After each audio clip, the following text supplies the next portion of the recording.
Hi everyone, I'm Yana Smakula and welcome back to my channel. Today I have a simple, modern, stationery style Christmas card and tutorial to share featuring products from Simon Says Stamp, Fun and Festive October 2018 release. Stationery style cards, in my world, are very simple and clean cards that are almost one layer. The only thing that makes them slightly dimensional is a sentiment strip that is popped up using foam adhesive. For the card I'm sharing today, I'm using Mod Trees background stamp, and here I'm stamping it in Versamark ink onto green apple cardstock by Simon Says Stamp using my stamp platform. I've treated my paper with an anti-static powder tool to help the embossing stay nice and clean. I've inked up the stamp with clear sticky ink, and now I'm just stamping it onto the paper a few times for the best ink transfer possible. This card was not coming together the way I had envisioned it. In fact, this was something like the third or the fourth time me heat embossing this background and trying to make it into a card that I really wanted it to be.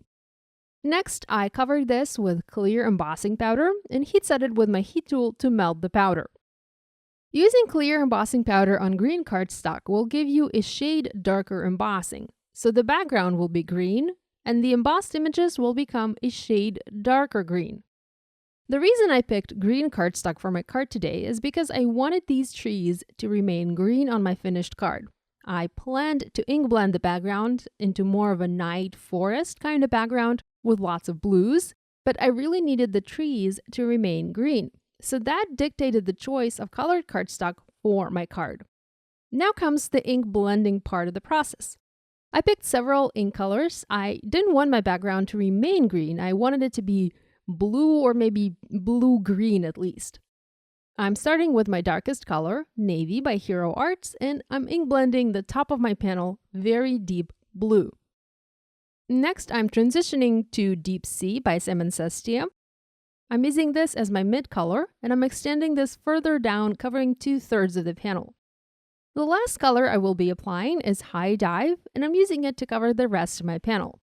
So you can see that my background is turning blue, but my heat embossed trees remain vibrant green against that background. And it's all the magic of heat embossing. Using the right embossing powder or the right color of paper can give you fabulous results and simplify the process of card making. Here's another background that I attempted with some masking around the edges and slightly different ink blending. I went ahead and stamped a simple holiday hello sentiment in black ink onto white cardstock strips. This sentiment comes from my new Tiny Words Christmas stamp set, and I have to say, I was having a brain freeze because there are so many different sentiments in this stamp set, and I just could not pick one. I ended up choosing the first one that I had my eye on, but I'm really looking forward to using all of these sentiments on my cards at some point.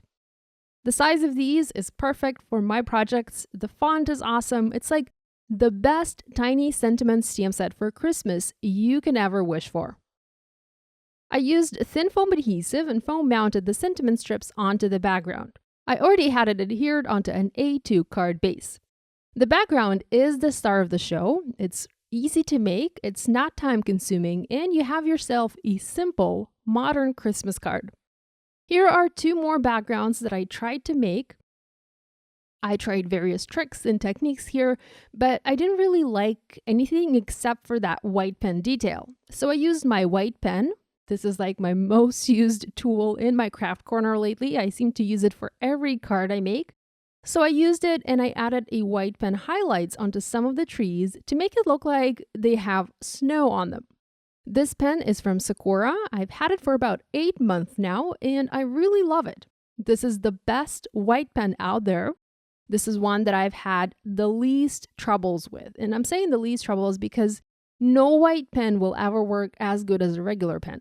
Any white pen will skip ink. And the key here is to go slow when you apply the white ink and just really be patient with your white pen.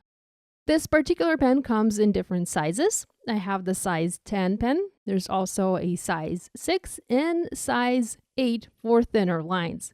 This is a very, very inexpensive pen, and it is truly the best one that I've ever had. Not that I used a lot of white pens, but this is the best one out of all that I tried.